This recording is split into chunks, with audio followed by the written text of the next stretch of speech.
Welcome, champions. Welcome to another episode of the Champions Way podcast, helping men live the life of helping men live the life of a champion in all aspects of life: personal, professional, physical, and financial. As always, our episode is brought to you by the lovely H2O water. Friendly reminder to stay hydrated and get some sleep, people. It's good for you. Also, too, as well, we've been updating our apps. We have a Champions Way app on Google Play and the App Store. Updating that on a weekly basis with the new courses and new materials. So if you haven't downloaded that, please make sure you do so. Just search Champions Way. Might have to scroll down a little bit, but we got some free content on there for you that you can access. Today's episode, as always, I'm joined by the Dan, the Godfather Januzzi. Dan. What's up, everybody? So today we're going to talk about we've been talking a lot about the professional side of living the life of a champion. Today we're going to dive in terms of the physical piece of this, because I feel like we've done now 3 episodes on the professional side of things, and although work is very important, I think at the end of the day you can't really perform at your best if your physical self is not at an optimal capacity, whether that be nutrition, whether that be exercise. So Dan and I today are going to go over some best practices and things that we've used that have helped us. We've been able to stay in relatively good shape through a lot of stressors through life, and stay consistent through that too as well. And yeah, we're going to dive in and hopefully bring you guys some value and have some fun as always. Absolutely. I think this was going to be a good topic, and I know we've been having a lot of discussions about that throughout the 3 episodes we've already shot. That it's just super important to have a routine to keep your mind right, keep your body healthy. Success at everything in life stems from body, mind, spirit. Keeping yourself healthy, like you said, managing all the different life events that are going to come your way, they're going to happen to all of us no matter what. Yeah. Deaths, sicknesses, just general bad things happening, and it's all how you react to those things. It's really going to be where your mental health state is at. Yeah. So it's important to have consistent processes in place to keep your mental health, just so that you can keep the rest of your body healthy and mind healthy. Yeah, and I think that's, you mentioned a lot of just life circumstances too, and I think the one thing a lot of people have, I call it the Monday syndrome, right? I'm going to start on Monday. Oh, I'm going to start on Monday, and I forget where it was that I heard it. They did a study where it was like, I don't know the exact numbers, but the premise of it was the people that say they're going to start on Monday when it comes to any sort of nutrition plan or any sort of exercise plan. People that start on Monday are significantly less successful than the people that actually just start in the middle of the week. Why do you think that is? Because you're just procrastinating. I mean, it's a form of procrastination. That's like your New Year's resolution, people. You know what I mean? It's not going to last when it does get started. And the other piece of it too is that you're waiting for the perfect moment to start. Right, and procrastinate, pushing it back. Like the joke is, and everybody knows this when they're trying to make a New Year's resolution, especially if it's trying to get fit, is what makes the beginning of a calendar on a day anything significant as opposed to just starting it on one day. The most successful when I owned my gym, the most successful challenges in terms of like sustainable weight loss that we saw were the people that actually did it over the holidays, because it was when life was difficult and they persevered through it. So when you're trying to do something to improve your health, don't start on Monday. Just pick a day and just go. Because to your point, Dan, like there's always going to be stuff going on. There's never going to be this perfect time, and I hate that excuse. I hate that excuse.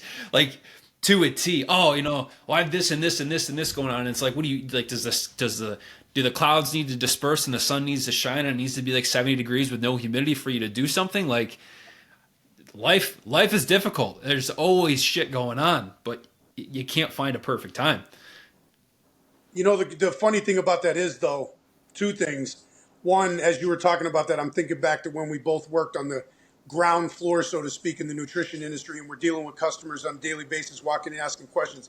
I really missed the enjoyment personal satisfaction I would get when it would be like November, December, and people would come in asking questions about supplements and what they should take to look better and look healthier. And then they'd say, yeah, thinking about getting started for my New Year's resolution, and I'm like, wait a second, this is like 4 or 6 weeks away. Why don't you start now? But the other thing, the other side to that is from our perspective and the psychology of it and the life coaching portion of it, you get a lot out of somebody. You can read somebody real quick when that's their response. You already know what you're dealing with. I mean, that's like one of those one sentence things where you're like, all right, I know where we need to start. Yeah. Yeah. And it's, I think it's well intentioned too, right? Because people want to set themselves up for success. Is the other piece of this. They want to set themselves up for success, so they're trying to find the right time to do it.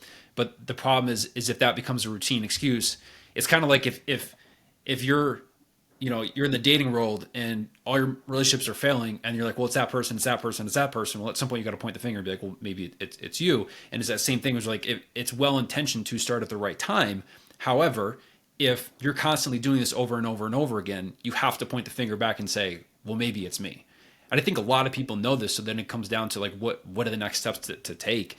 And it's really, it's finding something that's going to dial in, like we talk about our peak six, the base of the peak six, mindset, habits, and your physiological makeup. And I think it amazes me when we talk about every other weight loss program out there. I was talking to a gentleman today, and I was going over what it is that we do from the physical side of things for physical health. And he was like, I've never seen anything like this. He's like, every other program just looks at nutrition, exercise, and supplements every time. So you have to figure out what is that's missing for you, and then seek that help. Seek programs that offer help in that space. Yeah, to touch on the point you just brought up, I mean, the definition of insanity is to do something repeatedly and expect a different result. And that's basically what you're talking about. And I think we used to see that all the time in the nutrition industry before we ever even had the thought of doing life coaching and all that other stuff. Because realistically, we were coaching people then because that's what people were doing. They were coming in, they wanted to know how to be healthier, how to live a better lifestyle. And inadvertently, we really started life coaching back then. Yeah. We just, there was no monetary gain from it, and we gained a lot of knowledge and experience. And I think if anything, we could have passed a 4-year degree in psychology with all the different examples of customers and clients that we dealt with in that industry. But it's definitely interesting. It's an interesting topic. I really hope anybody listening to this, we're having fun with it, but it's a real serious thing, and it leads back to discipline and procrastination, right? We talk about discipline on every episode, and that's really what it comes down to. People that procrastinate aren't disciplined, so it's a matter of, it's the one thing I try to teach everybody I'm working with is self-discipline, because it no matter what you're trying to get to in life, self-discipline's the one thing that I've always prayed about, worked at, because it's not something you can just attain and it stays with you. You might have a life event happening that throws your brain off, your chemistry off, your routine off, and then all of a sudden that discipline starts to slip away. I think we've probably all experienced that. Anybody that's even listening to this has probably experienced that once in their life. No matter how detailed oriented they are, no matter how successful they are, they've experienced that. Yeah. And I think that portion's relatable to pretty much anybody that would listen in on this. Everybody goes through it, but it's a matter of how quickly you can grab that discipline, be aware of it, and get back into all your disciplines. Life is all about discipline. Your success in life is definitely based on discipline. Yeah. There's and I coach on this with some of the guys that I work with. Is there's two types of problems that tend to prevent people from ever moving to the next stage in life or accomplishing something that's going to be sort of a chance that they're taking, that there could be a chance of failure. So what it breaks down is there's two main fears that people have when they're trying to do something and they tend to not. It's the fear that if they try and fail, they won't be enough, or the fear that if they try and fail, they won't be loved. Typically, it's one of those two reasons which will stop people from moving forward in any sort of adventure, whatever it may be. And in this case, we'll use, since we're on the physical topic, we'll talk about weight loss. So a lot of people will actually, even if they hear the right solution, they'll actually prevent themselves from taking that step in fear that if they try and fail, they're going to fail again. So they feel like they lose this sense of worthy and self-confidence if they try and fail again, because here we go, here's another one. Oh my gosh, for the 5th time, 10th time, whatever it may be. But then what happens is there's two types of problems that will go along with these fears. There's what's called a quality problem, and then there's also what's called a safe problem. Quality problems involve a forward risky, or excuse me, involve a forward risky decision that will take you from one stage to the next, or leave you exposed for the fear that if you try and fail, you won't be enough, or the fear that you won't be loved. And this comes down to things, the example would be, leaving a relationship, getting into a relationship, leaving a job, taking a new job, moving, changing careers, a lot of those kind of big life stage things. Or in this case, taking a risk, not a risk, but a move forward to improve your own health and committing to that. Because that commitment people can be scared of because they don't want to fail. And then there's what's called safe problems. Safe problems are lingering issues, strictly speaking, which lie within our control. Now, the first one, I'm happy to debate with people on this, but the first one is depression. Second one, we can talk about procrastination, hesitation, pointing blame, pointing fingers at other people other than yourselves, essentially just all outward problems of why you won't do something. People, make up excuses. Oh, I've got, this, that, the other thing. And this is where that a lot of times gets put on the back burner. But in reality, what's going to happen is when you look at your own health, when you look at your ability to perform in a professional environment, your ability to be a leader in your family, your community, you have to be healthy. You have to. And it's something that, Dan, both you and I are very passionate on this, is that your body feeds your mind feeds your body. But you have to commit to this, because I think one of the things that is hardest for people to, and I've always thought about this too, is at some point we're all going to die, and then you're going to look back and there's going to be regrets. That's what people tend to sit on, is the regrets. You don't want to regret not getting healthy for yourself, for your family, for your kids, for your job, whatever it may be. Because no matter how many times, you only fail if you quit. Yep. Just keep trying. So that's my rabbit hole. Oh no, I mean, listen, failure is a part of success. Yeah, I mean, that's 100%. That's why it's great when you have, like we talked about this on other episodes, where people see athletes and they only see them succeeding, but then it's nice when you see them be real in an interview or whatever else, and that's what they talk about is they only got to that step because of their failures. That's the one thing I know I like to coach people through, is that it's okay to fail as long as you're learning from it. Right. And again, and that goes back to the definition of insanity. It's okay to try something. If you fail, learn from it and grow. A lot of times the most successful business people, the people that have, invented or created things, nobody talks about the 4,000, 5,000 times that they failed leading up to that one time that something worked. Right. And it's the people that are persistent enough that they're the ones that create things, invent things, because failure doesn't do anything for them. They learn from each failure so that they can continue to grow. Yeah. And I agree with everything you just said. I mean, that stuff was spot on. It hits home.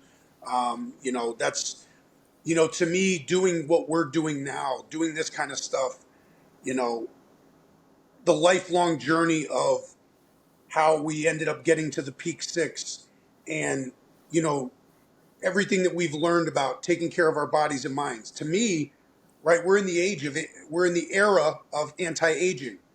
The best way to anti-age is to be disciplined, take care of your body, your mind, your spirit, and give back, right? It's all of those things combined is the key to happiness and the key to longevity. Yeah. So we can tie all that stuff in, but I mean, all of us want to be here as long as we can, but it's a matter of being disciplined and actually following through with that, not just talking about it, being about it. Mm-hmm, mm-hmm. Yeah. And it's because then you get into the habit piece of it, right? And we're talking about habits and trying to be able to do that. And it's, 70% of our waking behavior is habitual behavior.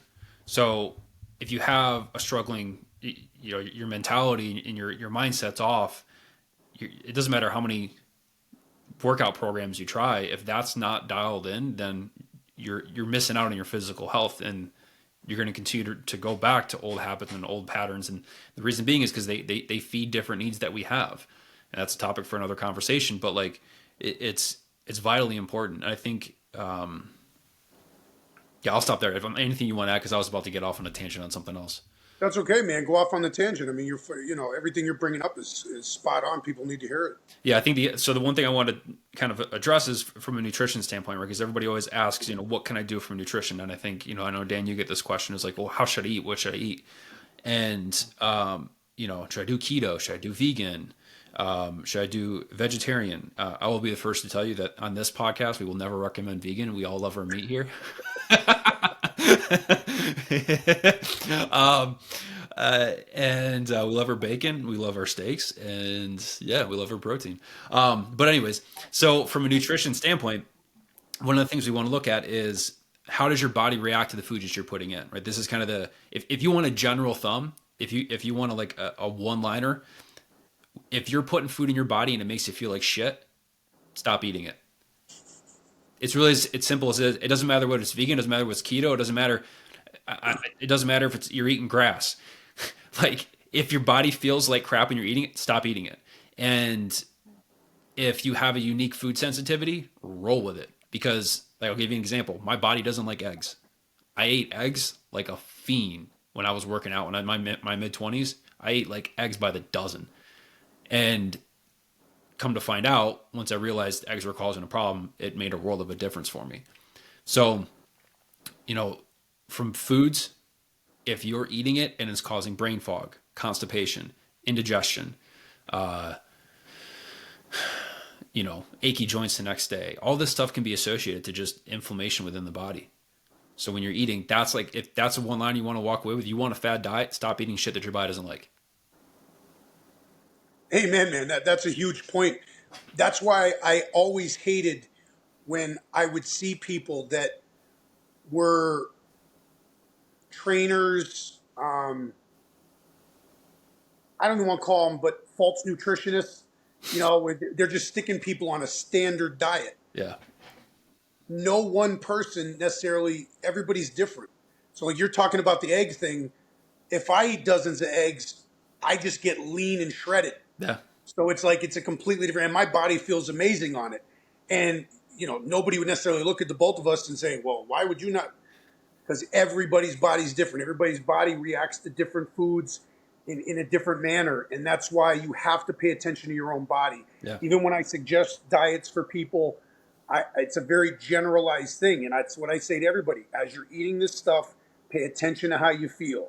If you don't feel more energy, more focus, if anything goes wrong, you got to take notes on this. And I used to do it where I'd have people take notes, and every week we'd reconvene and talk about what they ate during that week, try and bring different foods in. How did you feel?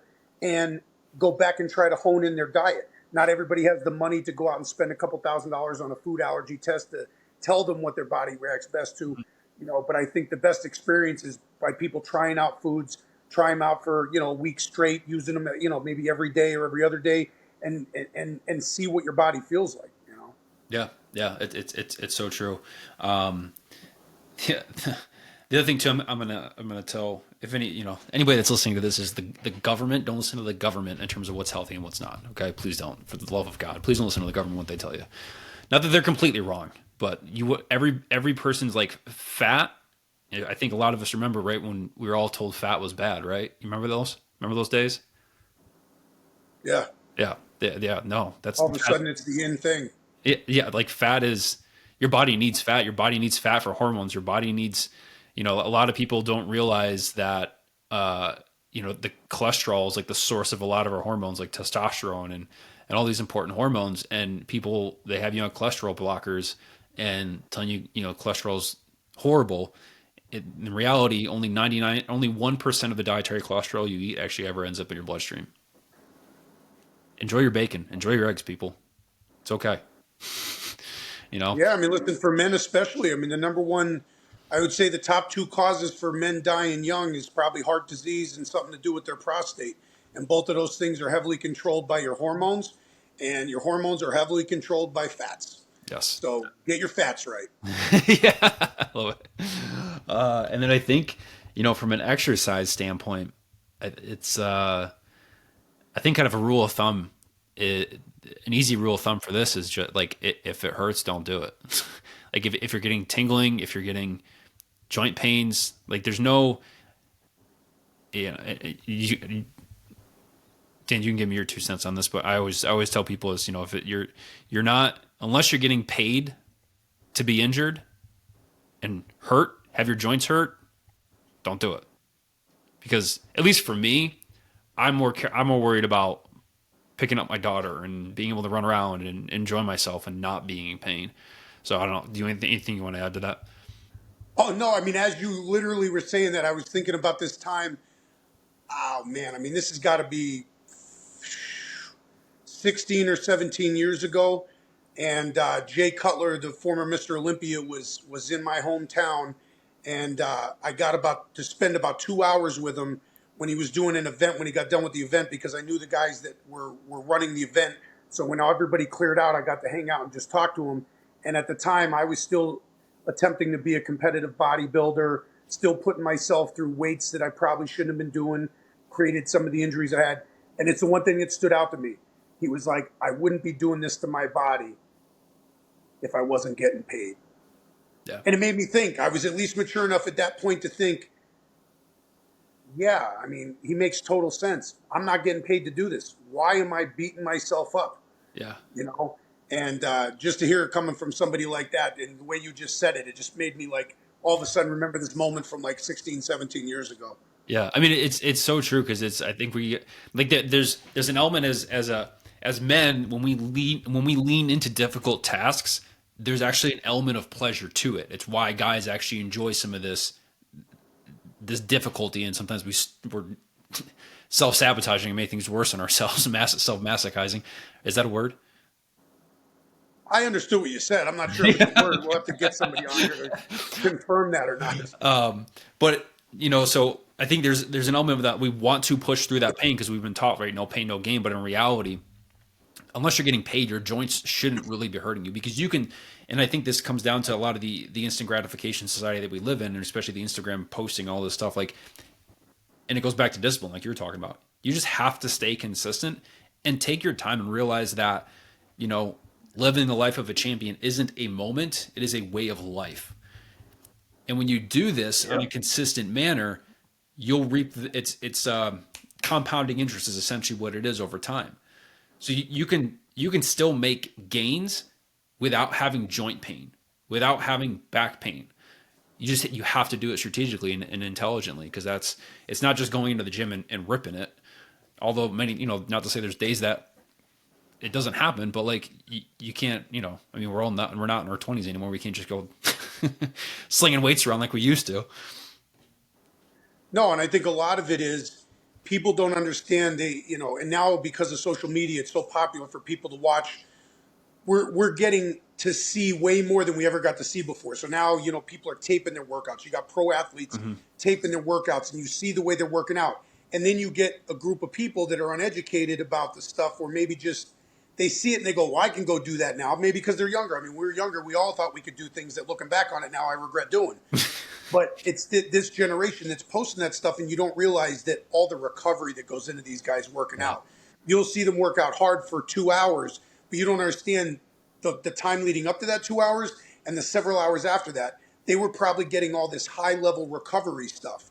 So, I know that's become an important part of my weekly routines. And the only reason I feel like I'm still where I'm at my age and in my life journey is because I spend as much time doing recovery stuff now as I do the actual exercising and working out. Yeah. And then also that as we get older and wiser, we understand, and you'll see it. The guys that are into fitness, the women that are into fitness and look, the best early, mid, they always have that look. They figure out the diet part of it early. Besides having good genetics, right? It always comes down to what we're putting in our body. Yep. So rest, recovery, water, our nutrition, those are all the factors that get somebody to look a certain way. And it used to boggle my mind when we would get asked, when we worked in those stores and we were on the ground floor, somebody would come in and just be like, wow, man, like I want to look like you. What do I got to take? It's what you were just talking about, what we've been talking about. It's consistency, it's discipline, it's understanding that I've gone to the same gym, off and on for 20 plus years now. And there's some people in there that I've seen, they look exactly the same as they did 20 plus years ago. because they don't have the other disciplines, the rest recovery, the nutrition. They're not doing that. They might just go to the gym and expect that the gym itself is going to give them results. There's no one aspect, and that's we preach that all the time with the Peak Six. Yep. There's no one aspect to getting to that end result. You've got to be disciplined in all these different areas and get consistent with stuff. Yeah. I think you hit a really important point. Nothing we do exists in a silo. Right? You can't just it's not just working out. It's working out with sleep, it's working out with taking care of yourself, it's working out while taking care of your mentality, it's working out while optimizing your hormones, putting the right things in. Nothing you do exists in a silo. And it's so important for anybody listening or seeing this. There's one takeaway from this episode. It's that nothing you do exists in a silo from a mental standpoint, from a physical health standpoint. Nothing you do does. And on that note, on recovery, I'm not sure. Have you watched? Netflix has a documentary called Quarterback. It follows Patrick Mahomes and Marcus Mariota and who's the quarterback on the Vikings? Kirk Cousins? Kirk Cousins. Have you seen the documentary? On him? No, it's like the title's called Quarterback. I'm guessing you haven't. No. It's really cool because I'm actually just thinking this as you're bringing up recovery and all the things that are not seen, and that's the stuff they actually had a whole episode where they were going over the recovery that these pro athletes do, and they go over the injuries that they're experiencing on a week-to-week basis that we don't even hear about. Like Kirk Cousins, I think battled some deep bruised ribs that he played through for 4 weeks last year in 2022. So it's again, it goes back to the point of unless you're getting paid, don't do this shit to yourselves. But you don't realize a lot of the recovery is what's important. And even when you take steroids, that's what they're doing is it's recovering your muscles. It's not building your muscles, it's recovering your muscles, That's it. People are so confused about that entire genre of performance enhancing supplements. That stuff's allowing you to go work out 4 to 6 hours a day and lift weights that are probably 2 or 3 times what you should be lifting. Yeah. It's just helping you recover. Yeah, that's all it is. And then you got to make sure you eat because you're burning through so many more calories and proteins on that. Absolutely. And just because somebody does steroids doesn't mean that they cheated to get their result. They're just looking for a different result. You know what I mean? They're looking for something that the average person is not looking for. They're desiring something different, and they're just putting in all the work to do it. Because I've seen guys use it, and half the time they're working 10 times harder than the average person. Mm-hmm. And that misnomer of steroids just being what gets somebody big or something. It's just people need to educate themselves. Yeah. And at this point, there's way more education now than there was 20, 25, 30 years ago too. Yeah. That's a whole nother conversation. Yeah. But back to the recovery thing. I hope we do a whole episode at some point on recovery and the importance of sleep. Because to me, I don't care how much you work out. I don't care what kind of supplements you take. I don't care how good your diet is. If you don't sleep every night and you don't get the right amount of sleep for your body, and everybody is slightly different, you can forget about it. Your brain's not going to function right. You're not going to be good at work. You're not going to be good in a relationship. You're not going to be good during the day. And your whole chemistry is going to feel off. Yeah. Sleep is if I'm asked what the most important thing I do is to stay healthy or do whatever, I'm going to say sleep. It's sleep. You've got to get the right amount of sleep every night. Yeah. Have you heard of hostage tape? No. So this sounds goofy, but I tried it and this shit's actually legit.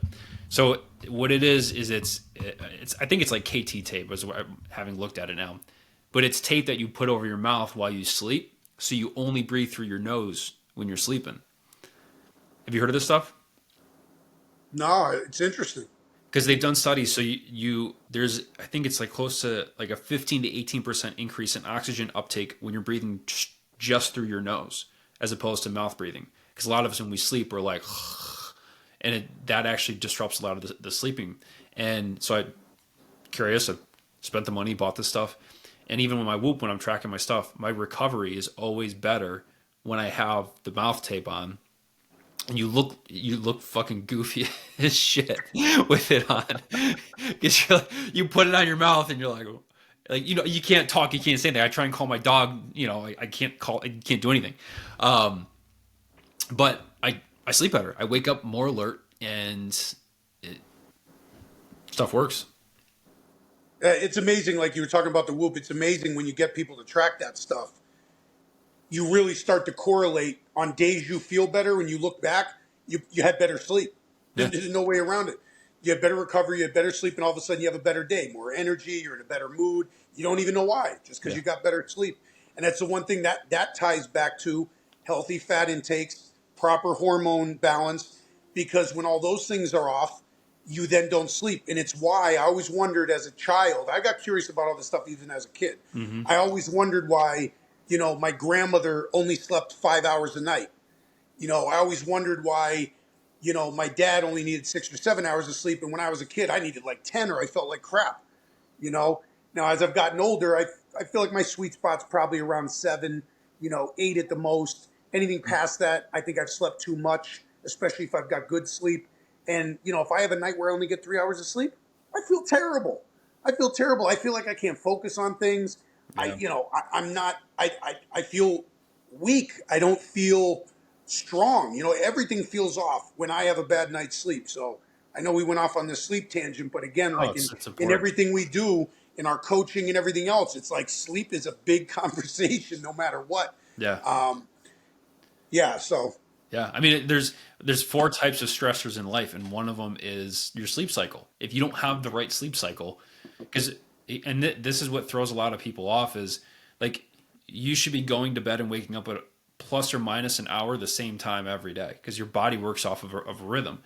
And in your 20s you can get away with it where you can go to bed 10 o'clock Monday through Friday, and the weekends hit, you're like out till like fucking 2-3 a.m. sometimes later. You can manage that when you're in your 20s, and you're probably not going after specific goals if that's the case, if you're doing stuff like that. But regardless, when you dial that in, you'll feel better. There's a reason like we have that like self alarm clock that just wakes us up at the same time every day, because your cortisol levels rise and actually kick up to actually wake you up. Your body temperature actually increases to wake you up. So if you throw that off, you throw everything. It's again, nothing exists in a silo. Your hormones get thrown off, your cravings, your appetite, your mood, everything, your motivation to work out. Like it's so important to if it's 10 o'clock, you go to 10. And if it's the weekend, stay up a little bit late. Even like listen to your body. If you're a professional who wants to improve performance, probably not saying anything people don't already know. Go to bed at the same time, wake up at the same time. You'd be amazed at the difference. as you were saying that, I had to think to myself, the one thing that is true in life, at least for me up to this age in my life, the one thing that's most consistent is nobody that I've ever met throughout my entire life that was extremely successful doesn't have a religious routine about everything they do. That is the one thing that's certain in life for me at this point. Nobody that is highly successful does not have a regimen and routine. I don't know anybody that is at the highest level success in any field, any genre, anything that is not routine, very routine. Sleep, when they wake up, consistency is the key to success at everything. Yeah. So, It's doing the boring. that's when I think about all the different things you could say or state, that is the only thing that I know to be 100% true all the time. All those successful people might have different quirks and different ways they got to be successful, but behind everything, when you talk to them, they're disciplined about their daily routine. Yeah.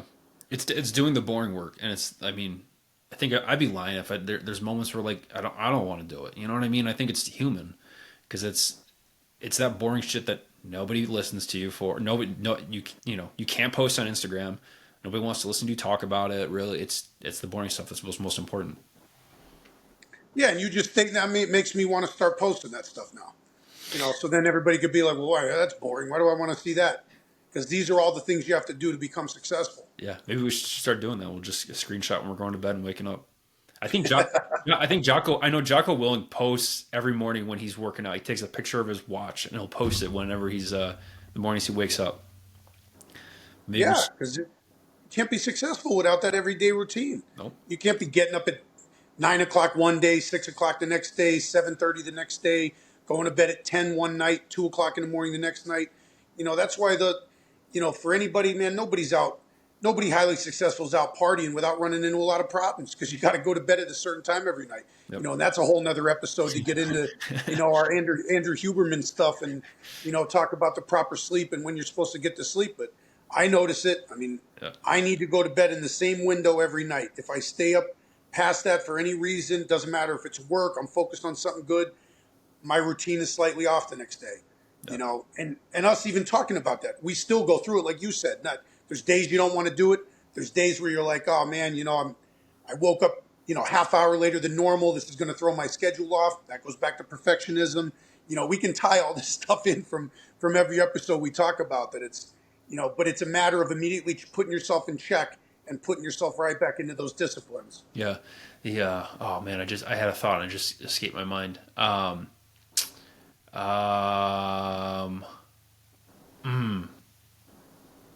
was that? I think it was tied in the nutrition. Oh yes, that's what it was. Okay. So and we can finish off on this. So it's important too because I think a lot of people miss this piece of it too. I think, and in my experience, because so many people will talk about, oh, I'm tired, I'm tired, I'm tired, I'm tired, all the time. I think sleep's part of it, but I think eating enough of the right foods is another piece of it too. Because Absolutely. and I'll pull up studies on this. I probably don't even need to. I'll bet anybody that part of the reason many people feel tired, and I'm speaking from personal experience too, but I'll get to the point. I keep going off on little side notes. um, if you eat the right amount of the right foods, that will help you sleep better, and therefore you'll have more energy the next day. You have more motivation to continue doing the same, and it becomes a positive feedback loop. But so many people will talk about, oh, I'm tired, I'm tired, I'm tired, and they reach for a cup of coffee or 2 cups, 3 cups, and whatever the hell else is in that thing that's loaded with sugar sometimes, depending on the person. Even if you're just drinking black coffee, because I know a lot of professionals do, even if you're just doing that, all that's doing is just kicking the can down the road.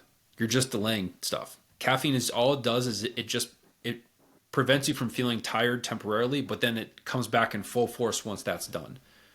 And if you're somebody who's like, oh, I can have a cup of coffee and go to bed, that's not okay. That's not healthy. So if you eat more foods of the right foods, set aside the time to do it, to make it important, make it a priority for yourself, you will sleep better and you will feel better. And if you're overweight, you will lose weight too. Just by that alone. I've seen it. So eat the right foods. Anything you want to add to that? My brain's starting to I mean, we could go off on an hour. We can go off on an hour tangent on that conversation. I mean, you got to put the right. Oh, little technical difficulties. I can't hear you. Okay. Nothing. We're having a little hiccup here. I don't know. This is what we get for just live streaming this year. All right, we got you. Yeah, now it's back recording again because it's reset. I got a call in before and I exited out, but it restarted the time. Yeah, all I was going to say is, I mean, you start changing if anybody that's not on a good diet, take out the crappy fats you're eating, bring in healthy fats, stop eating processed sugar, and just do that for a week or two. And we can guarantee you, I'll put money on it, you're going to feel a million times better. Your sleep's going to get better. Your energy level's going to get better by just changing your diet up a little bit. I mean, I used to do that before when somebody'd be asking me to buy supplements off me. I'd say, you know what? If this is your issue, do this for a week and then come back and see me. If it works, then we'll put you on some supplements.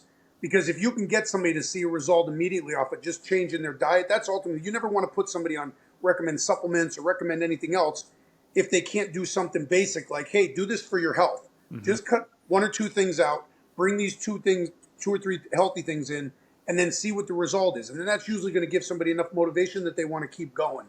And, I'm really going to just, I know we're coming down to the end of this, but I'm really hoping, anybody that's listening in, anybody gets anything from this, I'm really hoping we can start posting some of the videos of our group calls with a lot of the people that we life coach, because, it's real what we do. And the results people get mentally, physically, spiritually, it comes out every time we do one of those group calls.